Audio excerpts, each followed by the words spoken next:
Hey everybody, it's me Amanda with Once in a Wild, and welcome back to another Once in a Wild Wednesday live stream where we broadcast each and every Wednesday evening, of course, at 6:30 p.m. Central Time. We are located in San Antonio, Texas, and if you're curious as to what Once in a Wild is, well, I'll tell you a little bit about us. If this is your first time joining us, welcome, welcome. If this is your however many time that you've joined us as well, welcome back. And we're happy to see all of our followers watching again. That's always fun.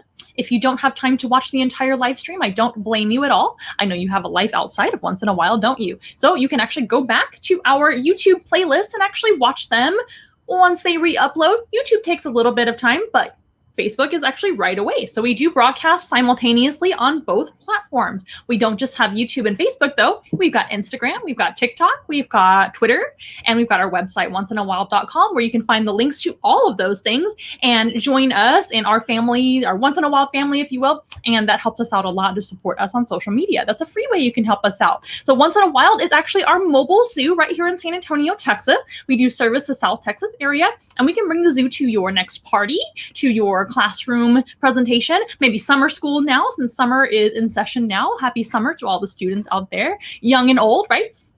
And we would love to help you out with any of your summer events as well. So please let us know if you are interested in an in-person animal encounter. If you do live a little too far away from us, don't worry. We also offer virtual animal experiences as well. I know those are getting a little bit less popular because we are opening back up into society again, if you will, which is fantastic. And we're very happy about that. But let us know if you're interested in a virtual animal encounter, if you happen to still be social distancing or you're just too far away to enjoy Once in a Wild in person. Hopefully someday we'll be in your town as well. You never know. But if you do want to have a virtual encounter, please let us know and we can make that happen for you. So without further ado, we're going to go ahead and begin our live stream animal encounter.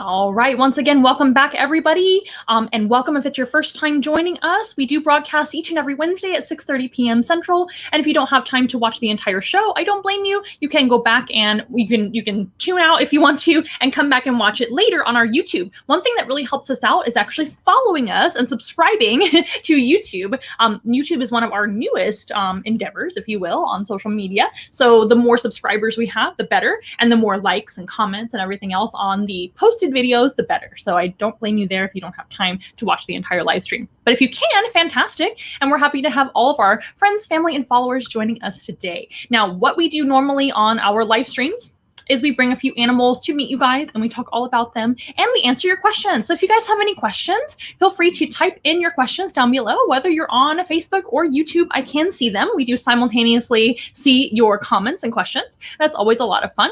If you don't have questions, that's okay. And you think of some later, maybe you can message us on social media as well. And I'll do my very, very best to answer your question. And before I forget, I do need to cover a few things really quick. Of course, this live stream is free of charge. We're not going to charge you anything at all each Wednesday. We call it Once in a Wild Wednesday, and it's free for you guys to watch every single week at 6:30 p.m. Central. But we do also have ways to donate to our zoo because we have to keep our animals fed and we have to keep our animals taken care of. And unfortunately, all that stuff is not free. So we do take donations as well. If you do like what you see here, you can always tip as well, which is always fun and much appreciated. Every little bit matters in a zoo. Those of you that have ever worked with animals in the past or in a zoo or anywhere, animal shelter, what have you, farm, every little bit does definitely help. We have a few ways for you guys to donate. Number one is just straight donations, if you will, whatever amount that you would choose. We have a Venmo, a Cash App, and a PayPal. And those links are always in the description down below. But the best way and easiest way to find our donation options is by visiting onceinawild.com. And you scroll almost down to the bottom. There is actually a box that says donate, and that's going to have all your links to those donation options. We also have an Amazon wish list. If you're not comfortable if you're not comfortable donating money, you can actually donate items of your choosing from our pre-selected animal wish list, if you will. And that will actually donate items straight to our door. If you're interested in donating any other additional items, maybe pet items that you no longer need or pet food that you no longer need, and you want to inquire about donating that here in the San Antonio area. If you have animal caging, or if you just want to maybe give some some animal food. Like I said, cat food is always good. Hay is always good because we have animals that eat hay. You never know. I just thought I'd throw that out there. You can actually inquire by contacting us on our number here. You can always text this number or call this number to inquire about donating items. Animal crates are always a good item that we do use a lot because we do travel with our animals. So those hard plastic crates are always usable too, all different sizes, because we have all different sizes of animals. So yeah, why not? So if you are interested in donating whatsoever, that's hard to say fast. If you're interested in donating anything of your choosing, please visit that link, which is at onceinawild.com, which will give you all your donation options for you. And as well, there's also the links in the description box down below. I'm getting really tongue-tied today. I'm a little tired today. I do apologize. I had a long appointment right before this and rushed over to get the live stream done for you guys. And I'm happy to be here. And I'm happy to see Donna chiming in and tagging all her friends that would enjoy the Once in a Wild Wednesday live stream. So fantastic. So how's everybody's week been going? I hope you're doing well. I hope you're safe and sound. The weather's getting really nice. I'm looking forward to the summer because summer is my favorite season. I know not everybody likes the heat, but I really like to go swimming and enjoy myself in the summer sun. So I really do like the summer. And I am from South Texas, so I'm pretty used to all of that. And I'm really excited that there's no more cold weather happening anymore throughout the rest of this season anyway. I almost said the rest of the year, but that's just a pipe dream, isn't it? So I hope you guys are doing well. I hope everybody's enjoying their summer if you're out of school already. And if you're not out of school already, summer's coming. Don't worry. It's coming up very soon. And if you guys have any summer school classes that you're needing help with a animal encounter of your choosing, whether it be virtual or in person, please let me know. I'd be happy to help you out with all of that. Sunscreen, very, very important. Yes, we always wear lots of sunscreen. Those of us that have tattoos, we must wear lots of sunscreen on our artwork because that can actually diminish the appearance of your artwork. But more importantly, that can actually damage your skin, can't it? And cause all sorts of health issues. So we always wear lots of sunscreen and we always reapply sunscreen, right? And we stay in the shade whenever possible. But it's okay to go out and enjoy a little bit of sun and get your vitamin D, sun rays, your ultraviolet rays. And a lot of our reptiles really appreciate the warm weather too. Joanna the iguana and the tortoises, Shelton John and Frank Sinatra, live outside during this time of year. And they share the pen that we have outside with our ducks. We have our 3 wood ducks and our 2 Pekin ducks. The wood ducks are named Indy, Jazz, and Disco, and we have our 2 great big giant white Pekin ducks, which started off very, very tiny. If you're ever looking to adopt ducks and you adopt ducklings, just know they can grow very large. If you happen to get Pekin ducks, if you get a smaller breed like an Indian runner or a mallard or something like that, they get a little smaller, they stay smaller. But if you get a Pekin, the one benefit of them is they are so big that they can't fly away. So that's a really nice kind of bonus of them being too heavy. But our Pekin ducks are Gansito and Lucas, and they're doing just fine, in case you were wondering, but I digress. So today, like I said, normally we bring a few animals to kind of do a little meet and greet with the animals and show you the animals here on the live stream, and we talk about them. That's kind of what I do most of the time anyway, with all of our animal presentations, whether they be right here on the free live stream or your own personal animal encounter, which is, by the way, the best way to support us is by purchasing your own animal encounter, whether they be in person or virtual. That's a great way to support us. That way you get something back in return. And we also do have merch at onceinawild.com. A little bit of merch. We're growing our merch all the time, so stay tuned. But anyway, so what I do on most of our animal encounters, I always try to have some sort of educational aspect to the animal encounter that I'm giving, whether it be animal therapy, a mini petting zoo, which are 2 things that we actually do provide. It's a more casual experience, kind of come and go, Q&A sort of thing. Like if somebody has questions, I'll talk about the animals and answer their questions. But I'm not necessarily going to give a presentation for those types of encounters, unless they really want to know all about the animals, and I will just talk to them about the animals, right?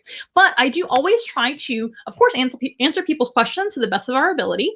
That is what I always try to do, of course.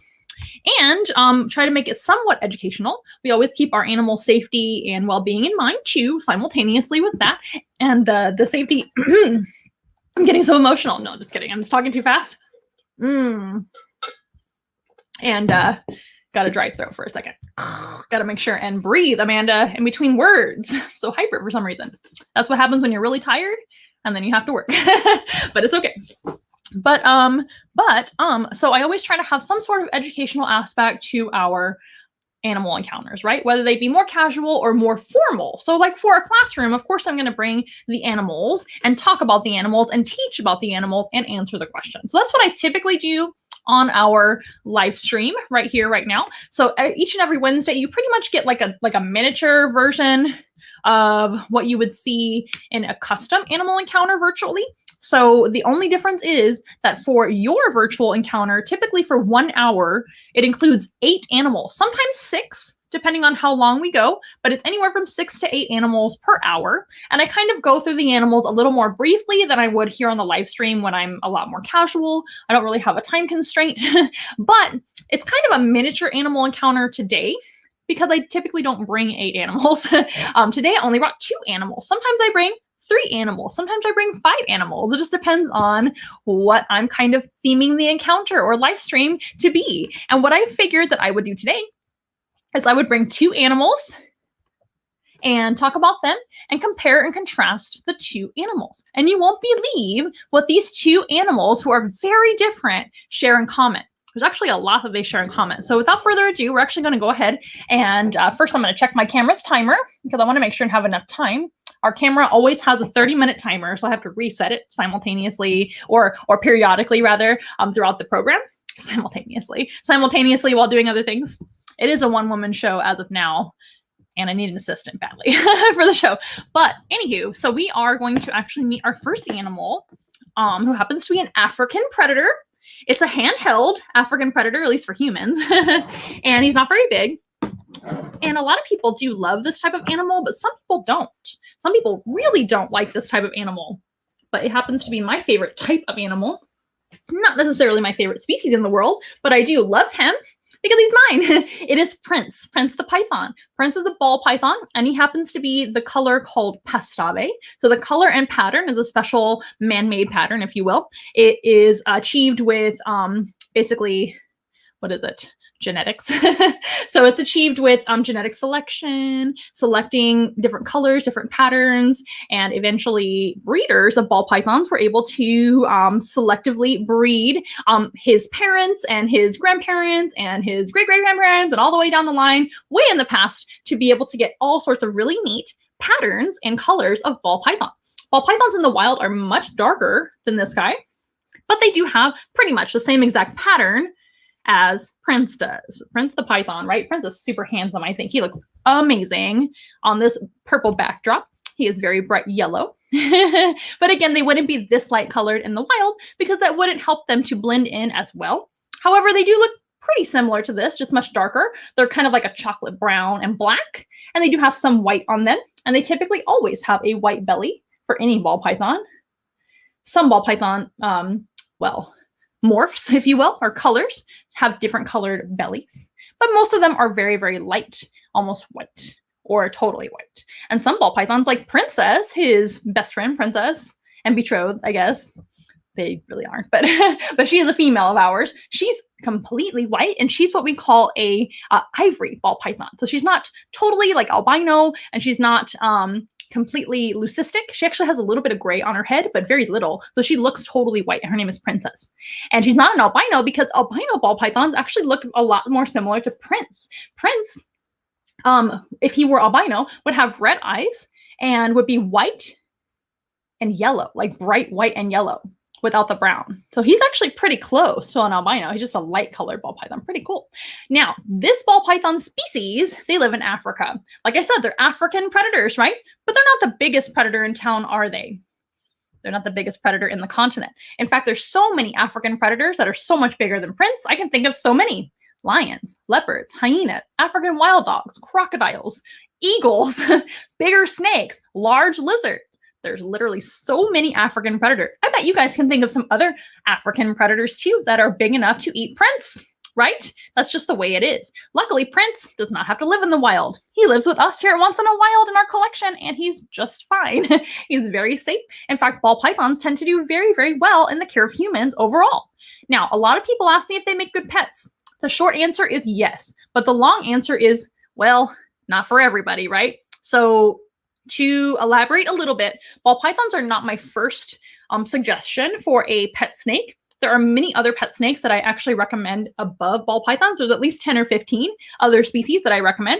And that's because ball pythons can sometimes have some difficulties, some health issues sometimes. They can have shedding issues. So snakes have to shed about once a month, anywhere from every 4 to 6 weeks. So it's around once a month they shed their skin. And ball pythons have to have the right humidity, and it must be like soaked periodically in water to get a little bath and get moisturized, right? And all of that to shed properly. And sometimes they still don't shed properly. They're just kind of one of those snakes that have shedding issues. They also have eating issues. They're very picky. Princess, our other ball python, the white ball python that we have, is extremely picky. She almost never eats. And that might sound like, oh my gosh, it's an emergency. Snakes only eat about once a month in the wild. So it's okay for them to actually go for months and months without eating. Ball pythons can go easily a year without eating. So don't panic. She's fine. She has definitely eaten this year. She's okay. She's just one of those ball pythons that unfortunately goes off food for a while. And then, she'll just eat again whenever she's ready, I suppose. And if something, if it gets worse and it goes for too long, we will, of course, get her checked out by our veterinarian. But she seems totally fine. She looks good. She looks healthy. She sheds well, all the things. But she's just a super picky eater. And I have tried a whole bunch of different methods with her. And sometimes she just doesn't want to eat. Luckily for her and us, no rats or mice go to waste around here. So it's not a huge deal for our little zoo. But, it's just one of those things that ball pythons tend to do sometimes. They tend to basically have a little bit of anorexia, don't they? So they just don't eat for a long time sometimes. Prince eats very well, but when we first got Prince, he didn't eat very well at all. So that's a big challenge with ball pythons. You have to figure out their eating patterns, their shedding issues. And ball pythons can also have health issues if they aren't properly taken care of with the right heat, the right humidity, and I'm not just talking about shedding issues and eating issues. I'm talking about things like upper respiratory disease. All sorts of issues can occur with ball pythons because they're not from the United States. Now, if you're not from the United States, I'm not talking about you guys, but if you're from a different environment at all than the savannas of Africa, you're going to have to basically create that environment for them in a small way in your home. And that's a little bit more difficult with ball pythons than it is with other snakes like corn snakes and some other rat snakes, king snakes, and so many others I would recommend over ball pythons, to be very honest with you. But ball pythons are extremely sweet and docile most of the time. Almost every ball python that you meet is extremely shy and won't bite you and just wants to kind of hang out. They move very slowly most of the time unless they're just so heated up and just randomly going to be exercising a little bit more, I guess. Since they're reptiles, they are cold-blooded or ectothermic, so they tend to be more active the warmer they are, right? So that is a factor, but most of the time, ball pythons are very relaxed. As you can see him here, just kind of hanging out. So in that aspect, they're great snakes to handle, and they're great snakes to meet if you happen to be afraid of snakes. Prince has definitely helped a lot of people to overcome their fears and phobias from snakes, against snakes, towards snakes, because he's so sweet and docile. And I trust him 100% to be very nice to humans. Now, we do use common sense when handling our snakes of all shapes and sizes and personalities. Even though Prince is very, very calm right now, he's still a predator. So I definitely don't want to smell like rats on my hands. And I wash my hands before handling him and things like that. And I don't want to necessarily offer him the rat by hand, and he might bite my hand on accident, right? Because I'm also warm and he could actually sense the heat of my hand. So we use our common sense. We also don't put snakes around our necks. Here once in a while, that's something that we do not do when handling snakes. It's not safe. So even a docile, sweet, wonderful snake like Prince, or maybe a snake a little bit bigger than him, around your neck is not safe because they can squeeze, and that wouldn't be good for your neck, would it? Even if it's just a little squeeze, that can injure you. That's not really good practice with handling snakes. I want to let you guys know that. If you ever see somebody handling a snake around their neck, don't follow their example. Don't follow their example. I'm tongue-tied today, you guys. Prince isn't tongue-tied, though. He's sticking out his tongue a lot, isn't he? So he's got a forked tongue, as all snakes do. A ball python typically has a pink tongue. And they have a forked tongue, like all snakes, like I said, and their tongue is very slender. The bigger the snake, the bigger their tongue, but most snakes have an extremely slender tongue because their tongue isn't for lapping up water. It isn't for helping them basically... What do we do with our tongue? Well, we use it to help chew and digest our food, right? And move the food around in our mouth. It's not for that.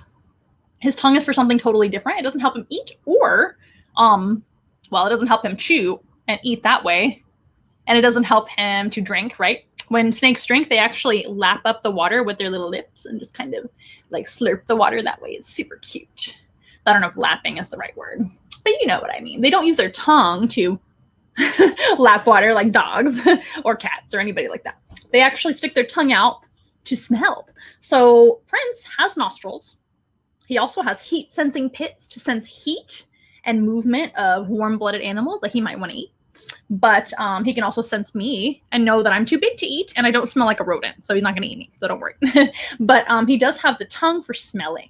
And the tongue is forked, very slender. It is able to be basically stuck out of his mouth and pulled back in rapidly all the time. So as long as he's awake and active and interested and alive, his tongue will come out of his mouth a lot and go back into his mouth a lot. And that's how they gather smell. So they gather smells like physically. They don't necessarily just inhale, what do you call it? Aerosols. Aerosols? You know what I mean. They don't inhale particles in the air. They basically will gather particles in the air from their tongue. On a forked tongue, well, they have the two little points that come out like that, right? Pretty cool. So they'll physically gather those particles instead of inhaling them. Like we can actually inhale smells in the air. That's how we smell. And then our nasal glands do the rest, right? So he's got great nasal glands too. But he also has something special, which is a Jacobson's organ. Jacobson's organ aren't actually unique to snakes. A lot of animals have Jacobson's organs. Lots of mammals have Jacobson's organ. That actually is a cat has a Jacobson's organ too. So that's going to be a pocket on the roof of their mouth, which tells them information about the smells that they're picking up with their tongue. So whether the smells are in the air, which they can smell the air. So if there's a rodent way over here, he can sense the heat. But not every snake is like that. But every snake has a great sense of smell. So even if they're over here, maybe even further away, they can smell even further just from sticking their tongue out, which is pretty cool. That tongue will go back in their mouth, will rub on the roof of their mouth, and literally a pocket is on the roof of their mouth called a Jacobson's organ, which exists in many animals, right? Cats, horses, lots of animals have it. They don't use it like a snake does, though. Some lizards have a snake-like tongue too, but snakes are the best at it. They will stick their tongue back in. The two points, the forked tongue points, go back in the mouth and literally basically rub against the roof of their mouth and kind of go into that pocket a little bit. And that tells the brain information.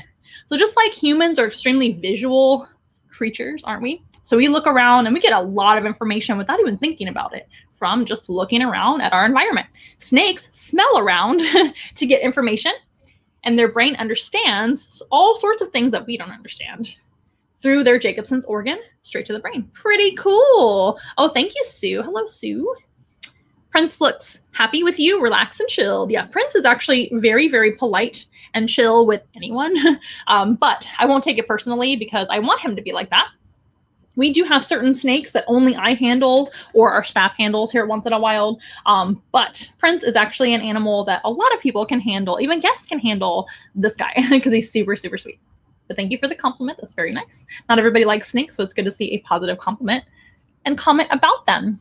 Now, these guys are fantastic. And like I said, they're predators. So they use that sense of smell, not just to figure out what's going on around them and get information about their environment, but they also use their tongue to hunt. And like I said, they've got these heat sensing pits too, which are all the way along his upper lip. Can you see those little dots on his upper lip? Let's see if we can focus him a little bit better for you guys. I know he's kind of wiggly. So see the upper lip? It looks like a whole bunch of spots on him. Those are called labial pits, and they help him to sense heat. And that helps him to hunt warm-blooded critters like rodents. Ball pythons are known for hunting rodents. That's pretty much all they eat in the wild, but they can eat lizards and they can eat birds and things like that. But that's a lot more rare than hunting rodents. Rodents are going to be their specialty in the wild. And where do they live? Again, in Africa. And they live in most throughout the belly or central part of Africa throughout. And they're pretty common. And they do live in savanna type habitats and wooded habitats too. And in the wild, they're going to be hiding almost all their life. Because again, there are lots of dangerous animals in Africa, aren't there? And there's lots of dangerous animals all over the world. So snakes in general do this. They hide a lot. They hide away from danger because even though they're predators, there's other predators that can eat them too. They're kind of in the middle of the food chain. Now, speaking of food chain, snakes are extremely important, aren't they? That's because they eat a lot of prey animals. Why is that important? Well, prey animals, sometimes when there's too many of them, they can cause problems for all of us. And there needs to be a balance. So when animals like rats and mice especially, and even some birds and some lizards and things are not kept under control, in check, in the right numbers, then we get issues all around. So rodents in particular, which this animal eats in the wild and here with us, he would help control those rodent populations. And the rodent populations, if they get too big in Africa, they can actually cause illnesses to other mammals, including humans. So they can also spread parasites like ticks and fleas and all sorts of fun things like that. I know ticks and fleas are y'all's favorite animals, right? No. So having predators like snakes that specialize in hunting rodents helps that whole habitat and whole ecosystem out quite a bit, right? So that is why snakes are so important all over the world. It's always really important, you guys, especially kids out there, to never handle snakes in the wild.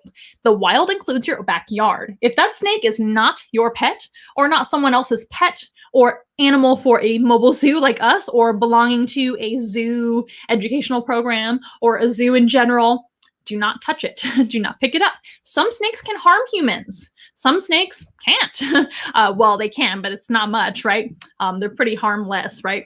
Most snakes are harmless and no snake wants to bite you. That is a 100% myth. No snake wants to bite you. No snake wants to chase you. I don't care what your grandfather said about a water moccasin chasing him. It was probably just trying to get away. Whether that was between your grandfather's legs, and that was probably pretty scary for grandfather, but the snake did not want anything to do with grandfather. They want to get away. The only snakes that actually do chase humans on occasion are animals like black mambas and cobras and things like that. But if you live in the United States, you don't have to worry about those guys whatsoever. Did you know we have a close cousin to the black mamba and cobra right here in the United States? Isn't that comforting? It's the coral snake. They're actually extra small most of the time. I've only ever seen a coral snake over 4 foot like once in the wild. It's very, very rare. In zoos, sometimes they do get pretty big.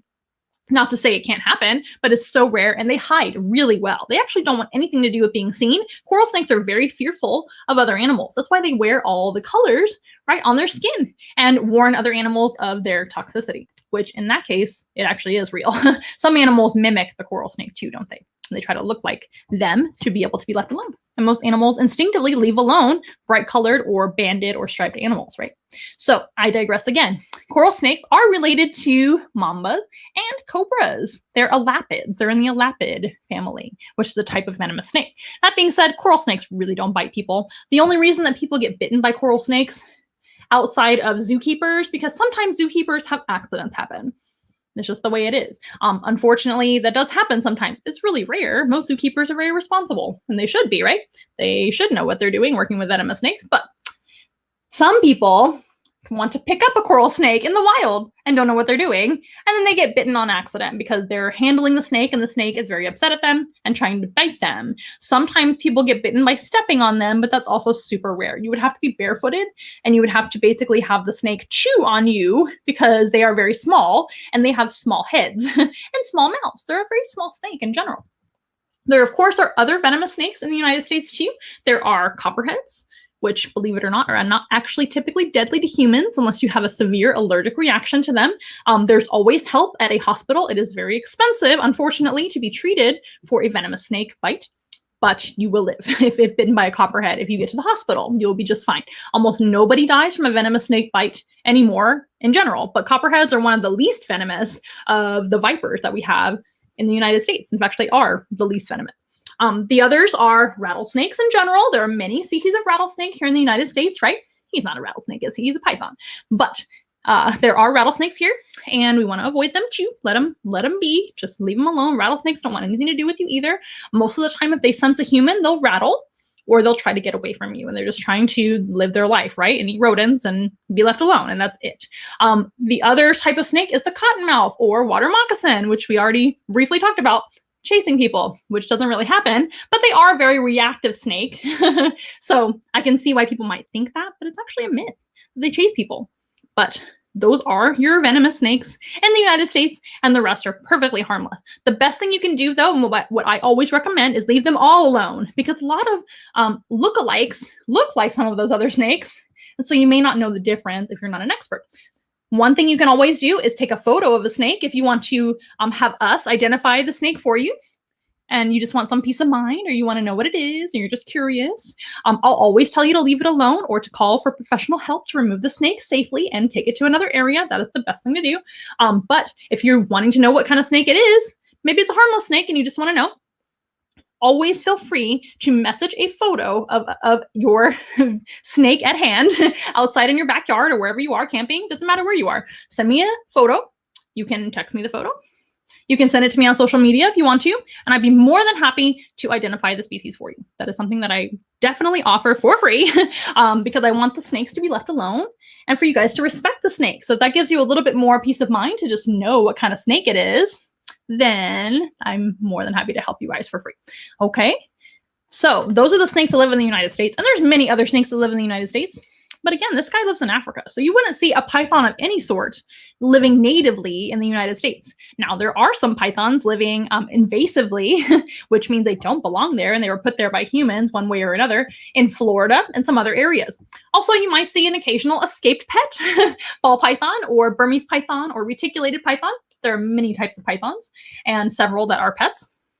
You might see that situation, but as far as living natively, there are no pythons in the United States. So he would be an African species living in the savannah, usually hiding underneath a fallen limb, underneath a termite mound. Termite mounds provide so many homes to so many animals in Africa. They're so important, not just to the termites, but to many other animals that find shelter in the termite mound. And termites actually feed a lot of animals too. He doesn't eat termites, but he might eat other animals that eat the termites too. So living in a termite mound is going to help him to find food sometimes, but also to seek shelter. So he would be under that. He would be in some sort of cave situation, in some sort of hole underground most of the time. Now, ball pythons still do venture out on occasion. Usually at night is when they're going to come out because it's a little safer and they feel a little less exposed to predators. But their camouflage will help them in that case, right? Because they do have this beautiful pattern. Remember, in the wild, it is darker. Not as light as this beautiful pastave, but in the wild, they'll have a similar pattern. It's much darker, and that will help them camouflage. If you'll notice, though, like I said, the belly is white. So this snake doesn't really expose its belly very often to other animals anyway. And so if they are slithering around, they're going to have their belly to the ground. They might climb occasionally up a bush or a fallen tree limb or a small tree. They are known to climb just a little bit sometimes, but not a lot. They're not really an arboreal species, but they can climb for fun, I guess. So just to look around and maybe find food. They're strictly, however, semi-strictly terrestrial. So they're going to be more ground dwelling, and they're subterrestrial as well, underground. Subterrestrial means underground. So these guys would usually shelter in place underground, hiding away from the world, and just waiting for food to come to their front door. Remember, like I said before, Princess is on food strike right now, and she hasn't eaten for a few months. Don't panic. It's actually pretty normal for ball pythons. I'm not worried about it. Prince eats pretty much every time I feed him, which is typically anywhere from once a week to every 3 weeks, depending on what's going on, depending on if he needs more food and he needs to gain more weight, depending on if he's in shed. If snakes are in shed, they typically do not want to eat, so I just skip that feeding. But roughly anywhere from 7 to 14 days is typically when I'll offer him food.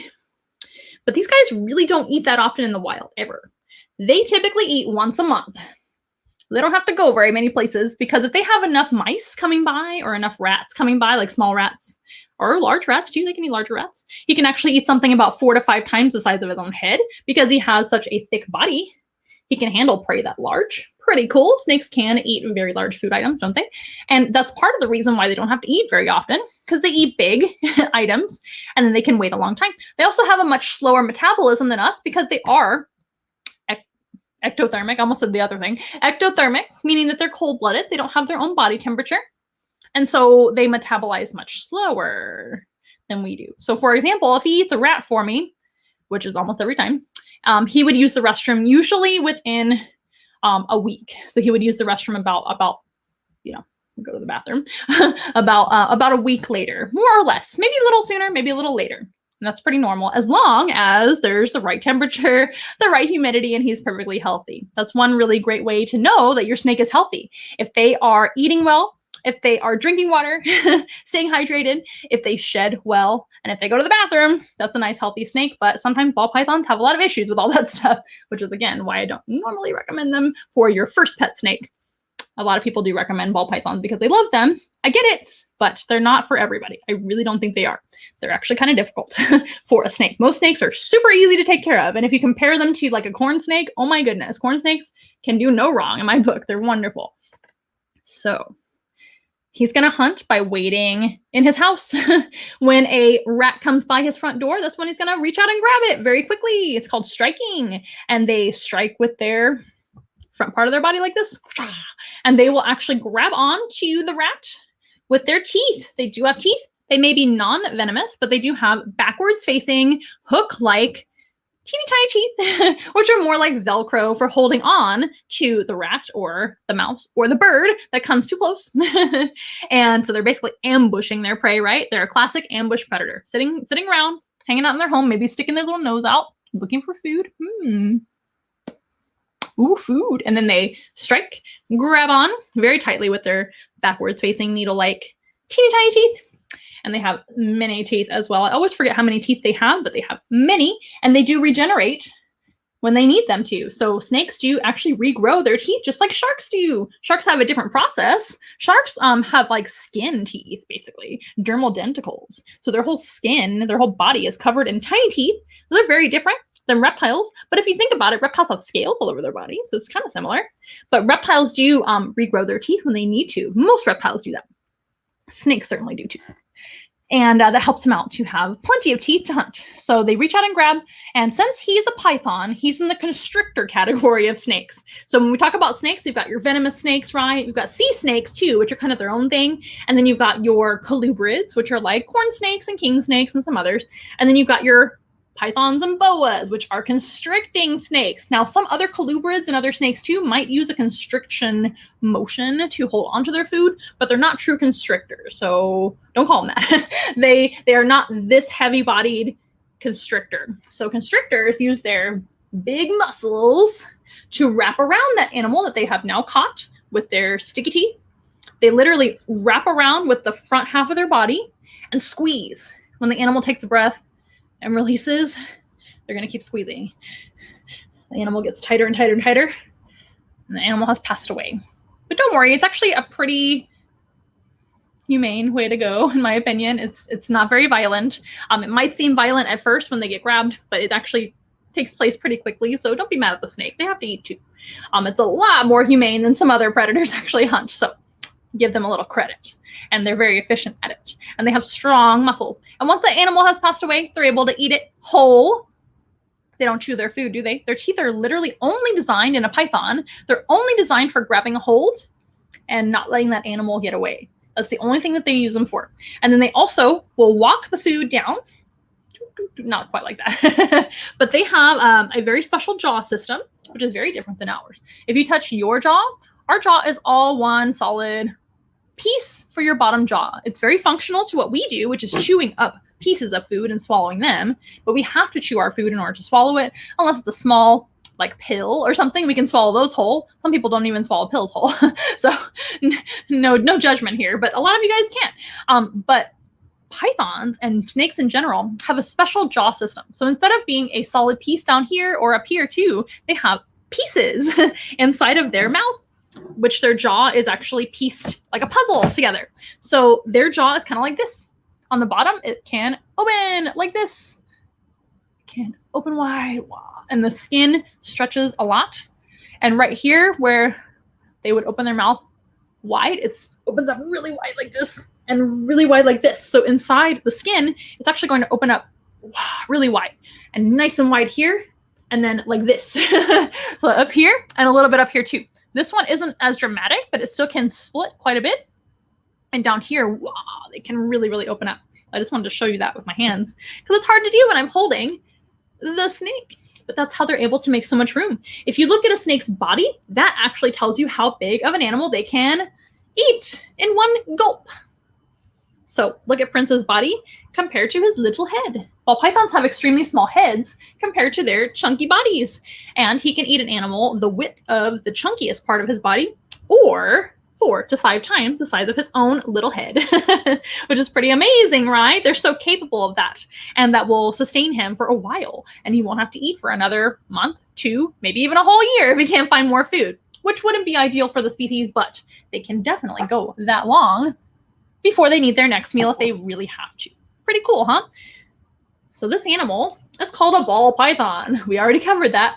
Why are they called a ball python? They're also known as the royal python. We'll start there. Royal python is a much prettier name. I wish that name had caught on a little bit more than ball python, but I guess people like the name ball python. It's easier to say. I don't know. Maybe it's funnier to some people. I don't know. But royal python comes from, we think, the fact that these guys were actually owned by ancient Egyptians as pets. Now, that being said, ancient Egyptians were sometimes very wealthy, depending on your status and your, how much money you had and all that. If you were a pharaoh or Pharaoh's daughter or anyone like that, somebody royalty, or just had a lot of money, you probably had pets. Egyptians were known for animals. A lot of cultures and peoples were known for having animals, but Egyptians are in Africa, right? They're in North Africa. These guys come from Central Africa, but a lot of times snakes were a species or pet of choice for Egyptians. Isn't that interesting? So the legend has it that Cleopatra herself had ball pythons, and she used to wear them because they were so docile. She would just wear them around and have them with her. She really liked them. And she was a snake loving lady, and she would wear them around her neck, which we don't do, remember? But she would also wear them around her wrist for like the smaller baby ones and things like that. And they would be like living jewelry. And that's actually where we think they got the name, the royal python. Their Latin name is Python regius, which means royal python. Sorry, I'm getting so tongue-tied today. I guess I'm just having one of those days. Forgive. But they are really neat for that name. I think that's a really cool name, royal python. That makes them sound a lot nicer than ball python. But the reason they're called ball python is very simple. They curl up into a ball. Sometimes they just curl up into a ball like this because it's comfortable for them. That's just a position that feels good to them, and they like to just kind of rest like that. But they can also hide their own head underneath that big body. So remember, they have a tiny head. He's like, I don't want to hide, Mom. I don't feel scared of people. So they can actually hide their tiny head underneath their big, heavy body and stay safer that way if they feel threatened. So if they're hiding out in their cave or under the termite mound or underneath a fallen limb, wherever they're hanging out, right, in their home, and they're kind of looking around for food, but all of a sudden a predator reaches in to get them. Maybe it's what kind of predator would reach into a ball python's burrow? What would eat you, Prince? Oh my goodness, maybe a monitor lizard. What if a monitor lizard stuck its hand in there and tried to dig the ball python out? They do have hands, with claws. Or stuck its face in there to try to eat the ball python with its face. That would definitely not be good for the ball python because monitors can get very large. But what the ball python can do is try to back all the way up into its home. Hopefully they can't reach and they're too big to get in. But the ball python can also pull their head underneath their body and protect their own head, which is the most important part of the python, right? You're never going to get another head. Oh, even though they regenerate their teeth, they don't regenerate their head. So he would actually pull his head underneath the body and kind of just like hide, and hopefully that monitor or whatever predator's attacking him will not be successful that day. Monitors have to eat too. Sometimes it does happen. But that's how they protect themselves. They're not really known to be a snake that strikes, but they can as well. If they feel upset enough, they can strike out and actually, bite too. But again, their bite is non-venomous. They don't have fangs. Only venomous snakes have fangs. Did you know that? Everybody thinks that. Well, not everybody. You guys know better, right? A lot of people think that snakes have fangs of all types of snakes, but only venomous snakes have fangs. Fangs are basically a hollow needle, which is a tooth for venomous snakes. Also, you have stingers on bees and other animals like that, which can deliver venom too. The difference between venom and poison is venom has to be delivered to your bloodstream, or the bloodstream of the animal being hunted or the body of the animal being hunted, in order to affect you, it has to be injected. Fangs of a tarantula, fangs of a rattlesnake, stinger of a scorpion, stinger of a bee. Those are all examples of venomous animals that need some sort of needle to deliver their venom, right? So these guys don't have fangs because they don't deliver venoms. They have just sticky teeth like Velcro that can grab onto their prey, and then they squeeze, they wait for it to pass away, and they say, it's safe now to eat it. It's not kicking and trying to hurt me, because of course the prey is not going to be happy about that, are they? That's why it's very, very important to not feed your snakes at home. If you have pet snakes, it's important to feed them frozen, thawed, already passed away rodents. Now again, ball pythons don't always eat frozen, thawed rodents, do they? So there's always exceptions to the rule, because sometimes it's better to have your snake eat a live rodent than never eating at all. But if you can, we always, always, always recommend, and about 90% of our snakes, looking at you, princess, 90% of our snakes actually do eat frozen, thawed rodents almost 95% of the time. Princess does sometimes, but she's very unpredictable. So we will keep you posted on that. Hopefully she'll start eating now that the weather is much warmer. So yeah, these guys are fantastic. Ball python, they curl up into a ball for safety. Did you know that all reptiles have scales on their body? Ball pythons have pretty smooth scales. They're slightly bumpy, and their bellies are much, much smoother than their backs. That's because, again, where do they need protection? Being a ground-dwelling animal most of the time. Not to say they can't go climbing a little bit for fun and just because. Tanja, I'm looking at you. We all know that all snakes, for the most part, can climb a little bit, and they do. And it's nothing wrong with that. I'm not going to judge any weird ball python for climbing. Looking at you, Patches, Nikki, and Tanja with your ball pythons too. But they're mostly a ground-dwelling snake, especially in the wild, you guys. So they're mostly going to be on the ground. So they don't really need super tough scales on their belly. Their belly is still tough, right? But their back scales are a little bit more tightly woven, if you will. They're tightly compacted together. They're much smaller and much tougher. They can obviously and definitely feel touch on their scales, just like a tortoise and turtle can feel touch on their shell. Did you know that? Most people don't know that turtles and tortoises can feel their shell being touched. It is part of their body, just like the snake's scales is part of his body. He can absolutely feel me touching him too. And they protect him too. Not as good as a tortoise's shell, of course, it's just not the same. But these scales on top do protect him. So they are made of keratin. All reptiles have scales and sometimes shells.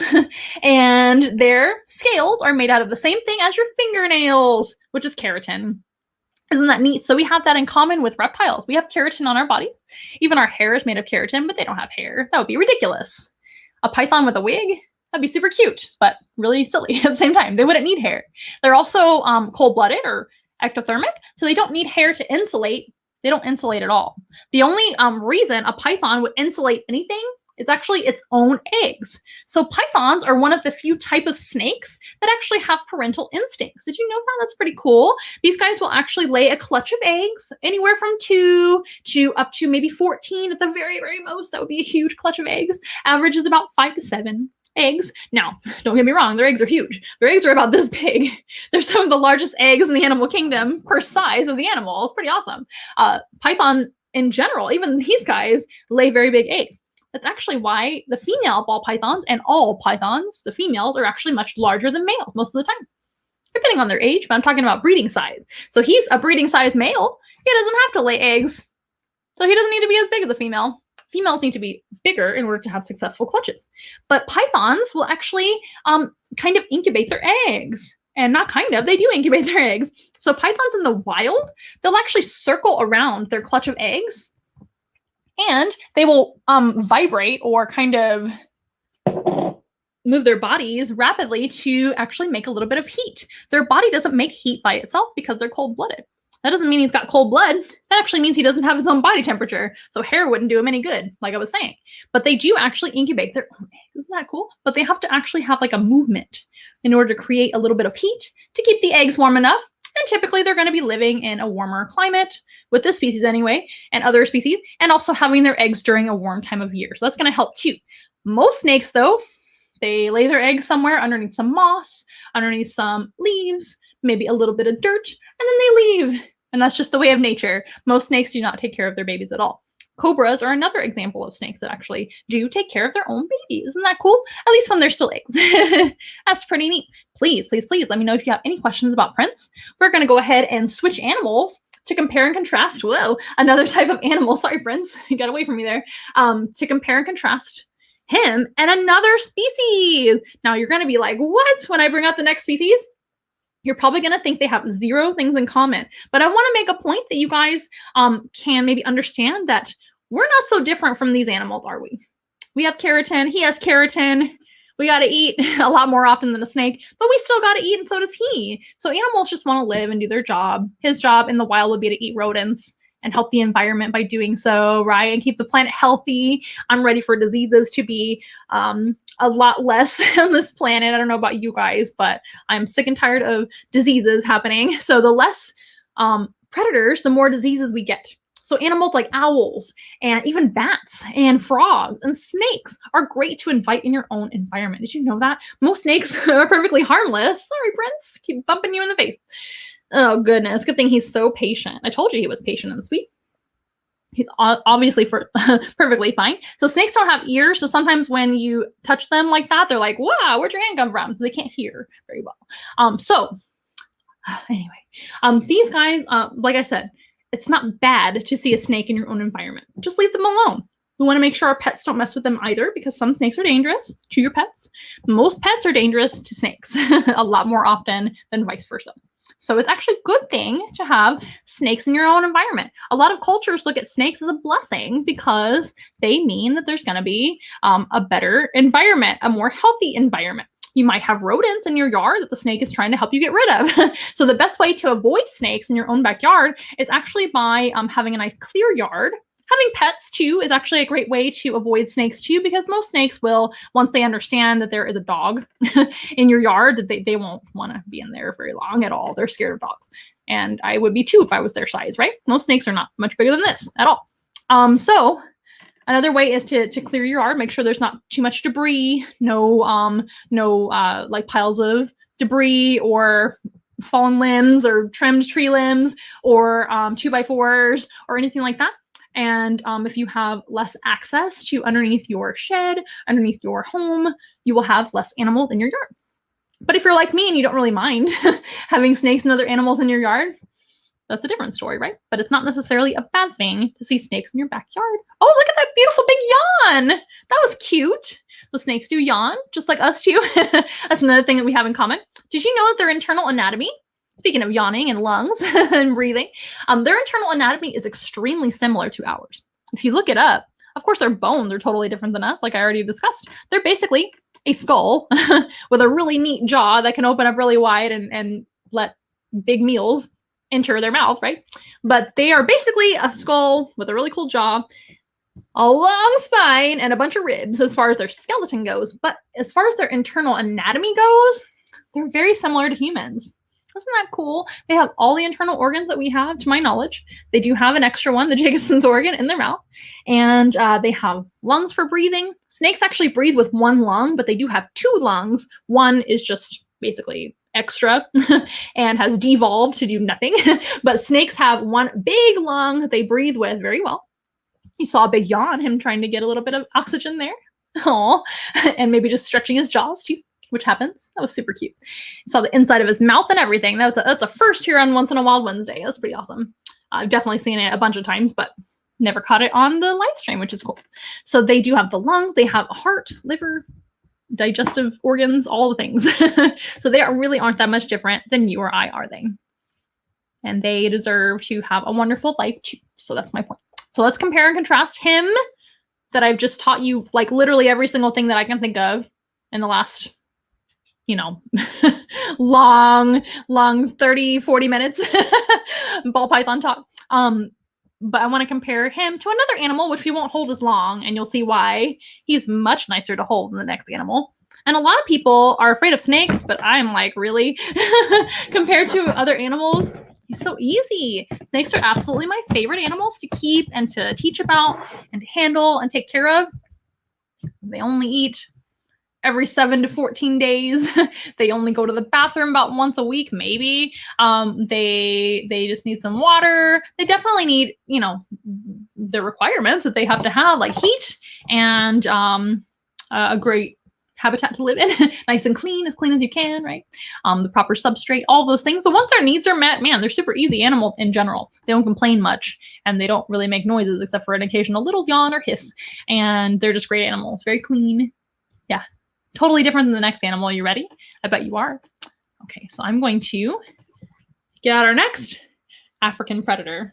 So we just met a little African predatory snake, Prince the Python, and we're gonna meet Shirley next. Shirley is another African predator, believe it or not. A lot of people don't know that about this animal. African predators can consist of all sorts of animals, including this one. It's a hedgehog. So Shirley is an African hedgehog. Some people call them the African four-toed hedgehog. Some people call them the African pygmy hedgehog, which indicates that they're very small. This animal fits right in the palm of my hand, doesn't she? This is as big as Shirley will ever get. I have met other African pygmy hedgehogs that are actually bigger than Shirley, but this is average size. I would say she's right in between small and large. She's a little medium-sized pygmy hedgehog. These are the smallest species to my knowledge of hedgehog, and there are other species of hedgehog in Asia, and there is another species of hedgehog in Europe. The European hedgehog is the original named hedgehog, and they are actually the largest. They are about 4 times the size of Shirley here, so they're pretty big compared to Shirley. Still not a huge animal. Now, this is an African predator. You might have thought that they were related to rodents. A lot of people say this is a porcupine. When I bring them to classrooms and things like that, I have Shirley and Laverne. And sometimes I bring them to the classroom, like I said, or to a birthday party, and they go, oh my gosh, a porcupine. But most people know that it's a hedgehog. It doesn't happen as often as it used to because people are getting educated. And hedgehogs are a lot more well-known nowadays, right? But they're not related to porcupines. Porcupines are actually rodents. So they're in the rat and mouse and squirrel and hamster and guinea pig family. Beavers too. All those guys are rodents. So porcupines are in that category. Porcupines have great big bucky teeth, like a beaver's teeth, that never stop growing. And they mostly eat vegetation. So porcupines are herbivores. They eat all sorts of things in Africa too. There's African porcupines in Africa. There's porcupines all over the place, right? We have them in the United States too. But there's an African porcupine and there's an African hedgehog. They're not related. They have similar adaptations. On the hedgehog, there's spines because they're very short, pokey things on them. Ooh. And also the porcupine, sorry, my brain just shut off for a second. It happens. It happens the older you get. Then the other animal, the porcupine, has very long quills, which are very similar to the hedgehog's spines, right? Neither the African porcupine nor the African hedgehog have barbs on their quills or spines. Did you know that? But some porcupines have barbs on the end of their quills, which make it a lot harder to actually take them out. In the case of the African porcupine, their quills are just very, very severe. They still can actually go into the skin of the animal attempting to touch them. They have to be touched in order for the quills to go into the skin. They don't shoot them. And neither does this animal. This animal cannot shoot me in the face, even though she's a little perturbed with me right now. Thank goodness she can't shoot me, because she probably would. But these guys, neither one of them can shoot their quills or spine, but the African porcupine's quills are so severe and big and sharp, they can go into the flesh of the enemy, if you will, like a big knife. Ugh, big giant needle. Yikes. So back to the hedgehog. Hedgehogs are not rodents like a porcupine. They're actually in the shrew family. They're shrew-like mammals. Oh, look at that cute little leg. If she would just stay still and sit like that forever, that would be fantastic. But hedgehogs don't like to sit still very long. But I will take care of her, don't you worry. I keep kind of gathering her up again so you can see her. She's awfully cute and everybody loves them. But what was I saying? They're not rodents at all. They don't have those long bucky teeth they have to wear down, like a rodent has to chew on things, especially their diet. So the rodents that we have here at Once in a Wild are our guinea pigs. We have 4 guinea pigs, including Iggy, the most famous of all of our guinea pigs. They have to chew on their hay and they have to chew on toys in order to keep them worn down. We also have a lagomorph, which is our bunny rabbit, right? Sandor, the Flemish giant rabbit. He also has to chew on things to wear his teeth down too. Lagomorphs and rodents are similar in that way. With shrews, they're not like that. They have teeth similar to an opossum or a dog. So their mouth is actually kind of slender and long. And inside their mouth, they have some canine teeth which are very pointy and long, and then the rest of their teeth are very uniform and look very much like our opossum's teeth. So hedgehogs and opossums have very similar dentation. Pretty cool. Oh, look at that cute little tongue. She's licking her little nose. She's probably very annoyed at me that I'm holding her because hedgehogs are not cuddly or holdable animals most of the time. I digress. But these guys don't eat vegetation. They're actually insectivores. So they will eat bugs. Remember the termite mounds that I was talking about before, where the ball python sometimes lives underneath or in the holes of the termite mounds? Pretty cool. This animal also lives around termite mounds or under termite mounds. They're also a terrestrial animal, albeit they are a mammal, but they're still a terrestrial animal needing an underground home. So they're terrestrial and subterrestrial, just like our ball python friend. They're also predators, just like our ball python, but they eat very different food. This animal could eat small rodents and small lizards, no problem. Hedgehogs are predators. Did you know that? They have sharp teeth that can eat little critters like that. Most of the time, though, they're insectivores. They eat bugs. So she would eat the termites. She would eat worms. She would eat all sorts of roaches and crickets and flies if she can catch them. Pretty cool. So that's what they eat. But living underneath a termite mound or around a termite mound is very handy when you happen to have a diet of termites and it helps you to have a home. This is also a nocturnal, I can't talk today. This is also a nocturnal species, just like our ball python friend. Ball pythons are primarily nocturnal. They're not as strictly nocturnal as this animal is. This is a strictly nocturnal species. They almost never, ever, ever come out at night. There are, of course, always exceptions to the rule. Maybe they have to leave their home for an emergency situation. Maybe it's flooding or something and they have to jump out during the day, but that is extremely rare. They are going to come out at night, or at least run around their burrow at night looking for those termites and other yummy bugs to eat. This animal, though, does have to eat every day in order to sustain their life and to be able to be happy. They have an extremely fast metabolism, but they only come out at night to hunt. She's going to use the restroom. I caught it in time, but we'll continue to talk about her while she's doing her business. Hedgehogs are really fun to hold. A lot less fun than the ball python, in my opinion. Tis my opinion, though. So they do come out at night to hunt, and they do have to eat every day, unlike the ball python that eats, like I said, usually once a month in the wild. And they are an active hunter as opposed to being an ambush predator like the ball python. So those are a couple of different differences about them. I'm not gonna hurt Shirley, girl. So as you can see, Shirley's not a very cuddly or social animal, is she? That's another thing that the ball python has in common with the hedgehog. Not that they're not cuddly, because I think that ball pythons are a lot more cuddly than this ball of fury with all the spikes. However, they're both a solitary creature. So porcupines in Africa are actually pretty social with each other. They usually live in pairs or in little small groups. Not every porcupine species is like that, but hedgehogs do not like each other. They like to raise their babies sometimes if they happen to be females and they have young to take care of, because all mammals have to feed their babies milk and take care of them until they're old enough. Baby hedgehogs are called hoglets. Super cute. This animal, of course, has live births. Not every mammal has live births, but those mammals that do not give live births, that lay eggs, there's only a couple of them. They're called monotremes. And those guys are from Australia or Australasian continent area, that whole area. You have animals like echidnas and platypus, but they're super rare, right? In the scheme of things, to be able to have eggs as a mammal. Settle down, Shirley. You can see she's kind of throwing a little fit. What else do they have in common? What else do you have in common with the ball python? They live in the same exact habitat. Not just the same continent.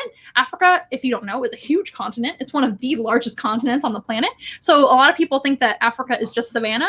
Not true. Africa also has rainforest. Africa has deserts. Africa has, what else? Well, of course, coastal and ocean habitats too. But savannas is where the ball python, as well as the African hedgehog, live. In fact, they might even run into each other sometimes. Luckily, the hedgehog is not really eaten by, luckily for them, I guess, unluckily for the ball python. Luckily for the hedgehog, they're not really eaten by a whole lot of predators because of their great, amazing quills. She is awfully cranky today. She's just throwing a little hedgehog fit. This is why I don't recommend them for pets. I do sometimes recommend ball pythons for pets for the right family. I never recommend hedgehogs. If you already have a pet hedgehog, it's okay. I'm not shaming you. You want to take the best care of your hedgehog possible. And they're not too hard to take care of, but there are a lot of special needs that they have, like getting weekly baths, getting weekly nail trims, lots of proper diet, of course, and proper housing. but as far as being a handleable critter that you can just enjoy, not my favorite to recommend ever for anyone. Also, a lot of people are allergic to hedgehogs. I've never met anyone that's allergic to ball pythons or any reptiles in general. I mean, correct me if I'm wrong out there, you guys. I've never met anybody allergic to snakes ever or any reptile because they don't have hair. These guys do have hair. In fact, their spines are just modified hair. But some people are actually allergic to hedgehogs, and you can get a rash on your hands from handling them. Isn't that fun? Not only are they kind of dirty, like I said, they need a weekly bath. That is minimally. They can cause rashes on human beings. And they do, of course, have all these spines, which make it very hard to hold or cuddle with them. They're not a cuddly animal. They're not social. They're a lot less able to adapt to human handling. Now, there are some hedgehogs that are much more handleable than Shirley is being right now. And sometimes Shirley has better days than this. But I want you guys to see this. The next time your child or your spouse or a family member or anyone, your friend, says they want a pet hedgehog, show them this video. She is so cute. Don't get me wrong. And I love teaching people about them, but they're just not a very good pet. I said what I said. Don't come for me. Like I said, they're strictly nocturnal, so you'll never see them during the day. And they're out all night. They can actually run anywhere from 2 to 12 miles every night. And that means in your home. So in their habitat that you provide them, they need a lot of space. And they need a wheel to run on. It has to be a special wheel that's solid. You don't want to give them a running wheel with holes, like for the rats and things. Typically, they don't sell those anymore, but sometimes people do have the wire wheels with the holes, and that can actually break their legs. I've taken care of several hedgehogs with broken legs. That's one of the most common injuries in hedgehogs. Either people dropping them on accident because you pick them up, and then you drop them because they're sharp. That's why I'm being so careful with how I'm holding. She's just like popping today, which is a defense mechanism, by the way. And she's telling me very clearly that she's almost done with all of this. She's like, I was done yesterday, woman. But they do need a lot of exercise at night, which means, of course, you're going to hear them running around all night. They're going to be running anywhere from 2 to 12 miles each and every night. That's going to be very noisy if you're trying to get some sleep. What else? They're generally a cranky animal that doesn't like to be picked up. They're awfully cute, though. So if you're obsessed with hedgehogs and you just really want them, I guess I'm going to let her go back down below. But isn't that neat how the snake and the hedgehogs have so much in common, even though they're so very different? Same environment, same habitat, similar places they hang out, right? And another thing is going to be their keratin. So, of course, they have their hair on their body because hedgehogs are mammals, right? They have warm bodies, which are a constant temperature. That's what warm-blooded or endothermic means. We're endothermic and warm-blooded. Same thing. We have our own body temperature. Unless you're ill, it should be the same temperature all the time. Same thing with a hedgehog. It's a different temperature than us, but it's the same, basic concept. And all mammals have a warm-blooded body. They also have, oh, thank you, Sue. So cute. Thank you very much. They also have hair. That's a feature of all mammals. Not all mammals have hair as adults, but every single mammal species, even dolphins and whales, actually have hair at some point in their life, and typically when they're baby. So dolphins and whales don't need hair throughout their life, so they actually lose their hair shortly after birth. But typically they have a little set of whiskers or a mustache, which is pretty cool, on their little rostral area, which is their snout. And typically with a dolphin and a whale, it's to help them find an area to nurse, which is the other feature of all mammals, like we already mentioned, is feeding their babies milk. So a little bit of parental instinct and then go on your own. Baby hoglets are only with their moms for a little while and then they go on their own, which is normal. And then same thing with the snake. The snake has a little bit of parental instincts and pythons, right? And the pythons will help incubate their eggs and then the eggs will hatch and the babies will be on their own. So it's actually kind of similar.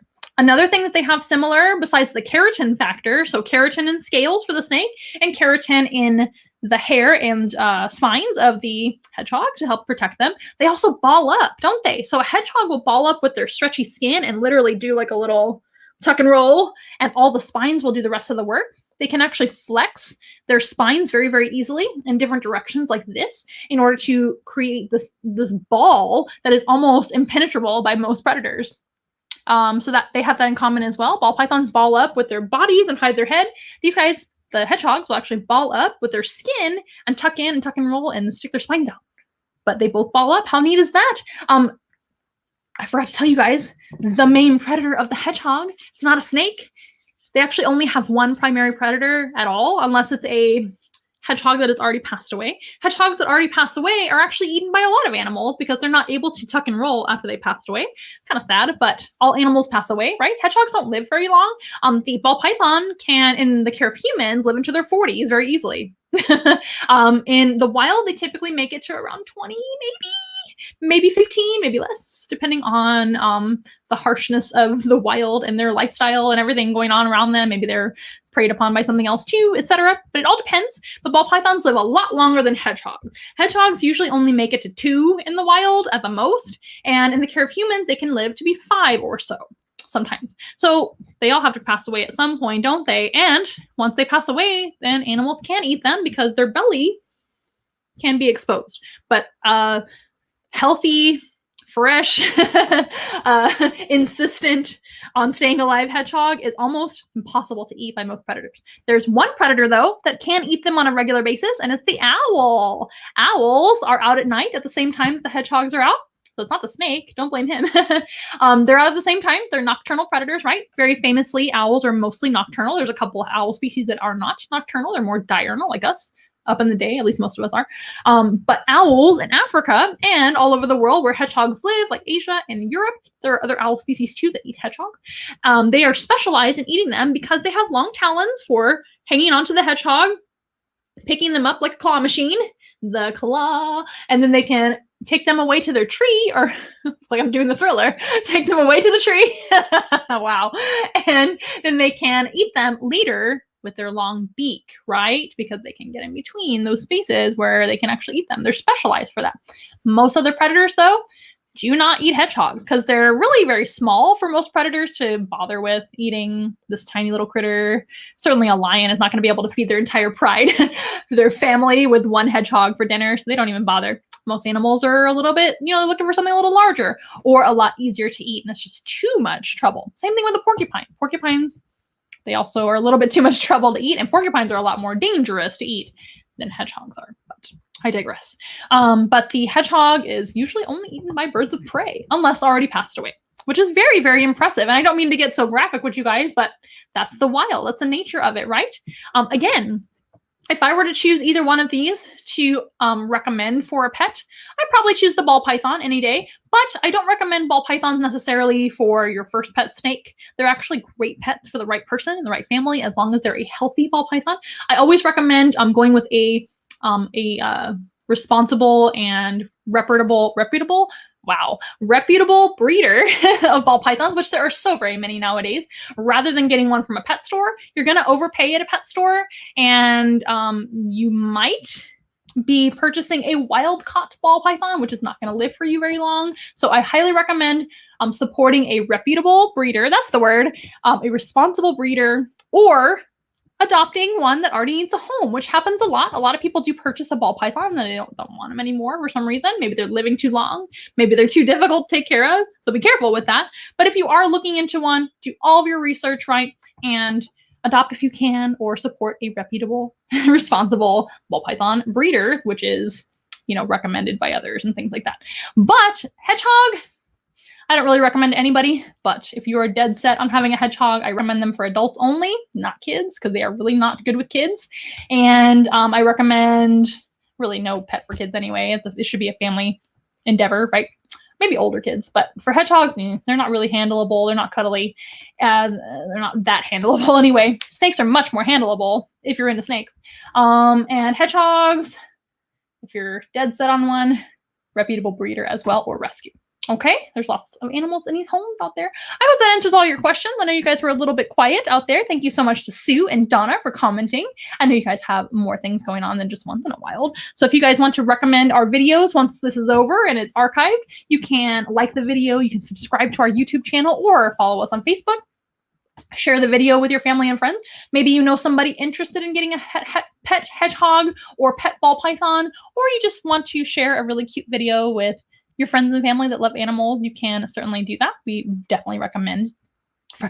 We recommend and appreciate that. You guys, I do apologize. I am so tired. It's been a long day and a long week, but we very much appreciate you guys being wonderful fans and watching our show tonight, even though I'm a little bit crazy tonight. I promise that it will get better. And just a reminder that the show is free each and every Wednesday night at 6:30 p.m. Central Time. Here in San Antonio is where we're located. If you want to schedule your own animal encounter, I promise to be a little bit more articulate and educational than I was tonight, and less crazy. But if you want to schedule your own animal encounter, whether it be in person or virtually, let me know by visiting onceinawild.com or calling us today at the number below, or you can text this number as well, and we will get that scheduled for you. Please let me know as soon as you know what date you need, because we're booking all the things very, very quickly, especially weekends. Weekends are very popular, of course. But let me know. And if you like what you see here today, or you want to support our animals in general, we have so many donation options, which are found at onceinawild.com, as well as all the links in the description box are down there for you to donate as well, whether it be by Amazon, Venmo, PayPal, Cash App. All those things are available to you. And we greatly appreciate you guys watching. And we hope to see you guys next time. We are not too close to ordinary, but we love to be your friend. Hold our hands and let's have fun together, singing as loud as you can. Everybody singing once in a while. Together. Once in a while. I wanna hear you say once in a while. And that's the fun for me and you.